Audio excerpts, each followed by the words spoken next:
Valiosas noticias en la hora de la verdad. Economía de bolsillo presenta Colsubsidio, con todo lo que te mereces.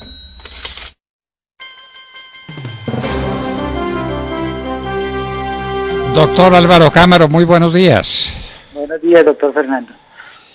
Doctor Cámara, Standard & Poor's ya volvió al índice que tenía en el momento en que empezó la cuarentena o el problema del coronavirus.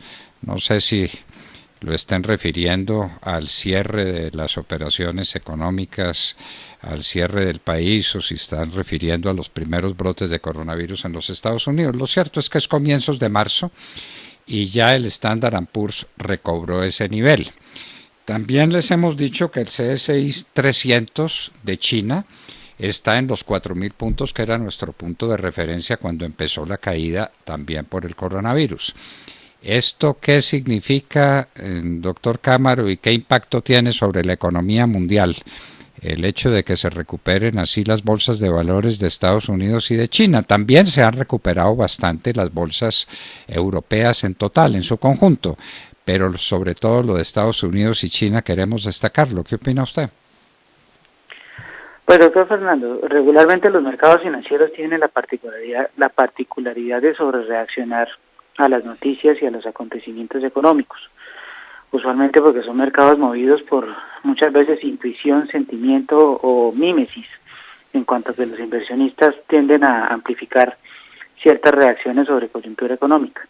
Naturalmente, en medio de la crisis del coronavirus de marzo, donde nadie sabía las cuarentenas cuánto iba a durar, cómo iba a ser el regreso de las economías, donde prácticamente los mercados desaparecieron para las empresas, las aerolíneas se tuvieron que parquear sus aviones, los restaurantes cerrar y demás, pues hubo una reacción y un castigo muy fuerte en el valor de las acciones en las diferentes bolsas del mundo. Eso no excluyó a ninguna plaza mundial. Latinoamérica, Europa, Asia, Estados Unidos, pues vieron caer notablemente el valor de sus acciones.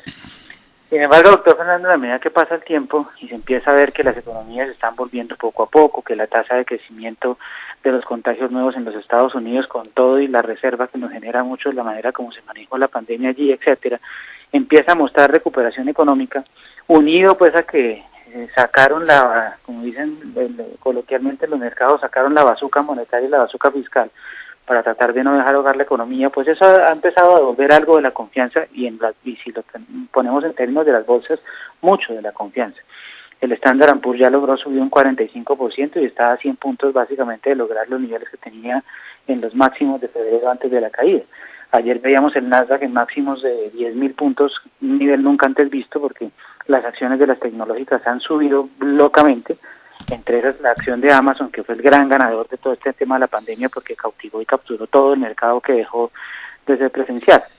Y esto se ha replicado en el resto de bolsas donde de alguna manera, y pese a que las estimaciones que conocimos el lunes del Banco Mundial con respecto al crecimiento de este año fueron peores a las inicialmente presentadas, y el AOCDE hoy dijo exactamente lo mismo, un crecimiento o un decrecimiento mejor del 6% que podría llegar a ser del 8 o el 9%, si llegara a ampliarse otra vez una cuarentena o un rebrote a final del año, pues de alguna forma, a pesar de eso, las acciones solitas, por ejemplo, no tienen presión a la baja. Por el contrario, la gente está viendo más que esto se puede recuperar, que la vacuna podría llegar en la medida que todo el mundo está trabajando para eso en el corto plazo, y que en 6 o 8 meses las cosas podrían tener una normalidad mucho mejor, mucho mayor, y que muy seguramente la pérdida de esta crisis se podrá recuperar a finales del 2021.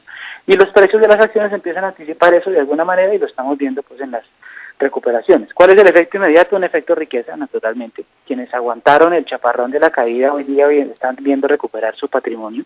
Quienes invirtieron abajo viendo oportunidades están ganando plata. Y eso al final tiene un efecto riqueza que se vuelve multiplicador en términos de la propensión a gastar y a consumir de las economías. Luego, una buena noticia en medio de tanto padecimiento que hemos tenido recientemente con el COVID-19. Y un tema fundamental para Colombia, el tema de su sector externo, al que la gente y sobre todo en el gobierno no parecen ponerle atención, solamente le ponen atención al Producto Interno Bruto y le ponen atención a algunos otros indicadores, pero lo que se refiere al sector externo, ni una palabra. En el mes de marzo tuvimos un déficit de balanza comercial de $1.000 millones. No sé qué nos habrá pasado en el mes de abril y mayo, si es que ya tenemos noticias. ¿Qué sabe usted sobre ese proceso de importaciones, exportaciones, pura balanza comercial que ha pasado en estos 2 últimos meses? Abril muy seguramente no casi una certeza grande, pues el comportamiento del sector exportador tendría a ser peor de lo inicial porque ahí se cerró todo el mundo. Entonces muy seguramente las exportaciones, unido pues a la caída de los precios del petróleo y los precios de los bienes básicos que terminó dándose por cuenta de la guerra de precios de Arabia y Rusia más el tema del COVID-19, pues harán que las exportaciones de abril no tengan o no vengan con una cifra importante y por ende ese déficit de arriba de $1.000 millones pueda seguir siendo una constante. Mayo eventualmente empieza a haber alguna recuperación, doctor Fernando, pero recuperación que también se nota en las importaciones, porque en la medida que vuelve la manufactura, vuelve el comercio, se está volviendo muy lento. Claramente hay muchas empresas y comercios tienen stocks acumulados de 2 o 3 meses de no haber vendido y de tener pedidos y producción en curso, pues digamos que de alguna forma uno podría pensar en que esto se recupera. Sin embargo, que estructuralmente vayamos a tener un cambio como lo que vimos en enero-febrero, pues no creo que sea tan inmediato. También hay que tener en cuenta que el precio del petróleo se ha recuperado notablemente. Estamos ya hablando de Brent a $40. Acuérdense que hace unos días la noticia fue que estábamos transando en terreno negativo. Un tema más de un sofisma financiero que de una realidad del mercado. Lo que es cierto es que hoy vamos a conocer cifras de inventarios en los Estados Unidos de crudo, pero las cosas parecieran estar normalizándose en el mercado de petróleo y eso naturalmente incide sobre nuestro nivel de exportación, que evidentemente está ligado también a la pronta recuperación y regreso de las economías desarrolladas y del mundo a su capacidad de producción.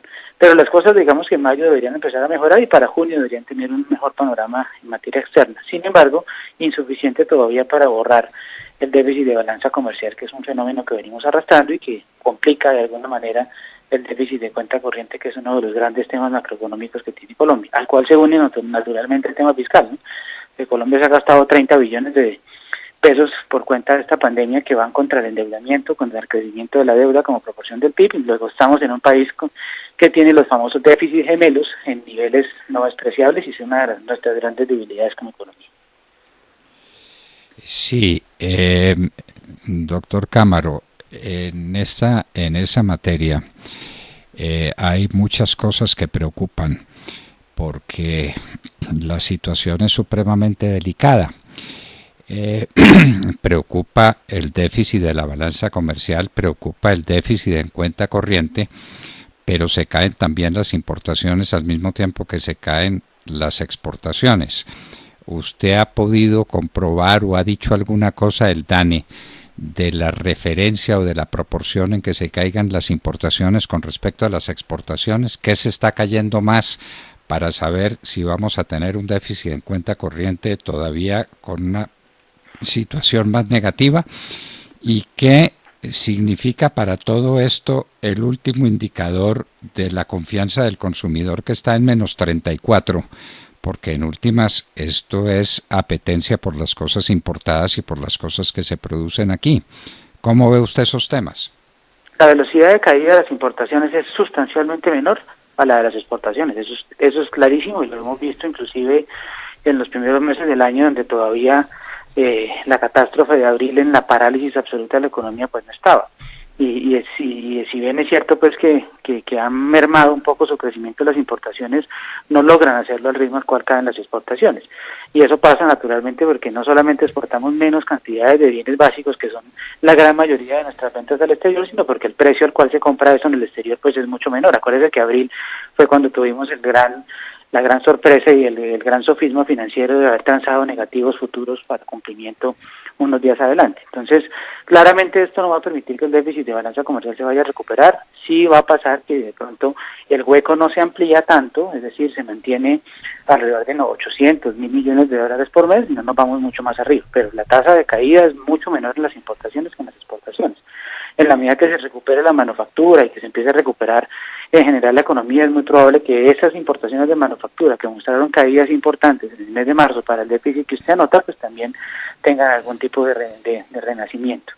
En cuanto a la confianza del consumidor es todo, doctor Fernando, porque si los consumidores no están tranquilos, si los consumidores no tienen propensión a gastar, si la gente está temerosa con lo que pueda pasar con sus sueldos, si la gente está temerosa con poder perder su empleo, pues naturalmente la reactivación de la economía va a ser mucho más lenta.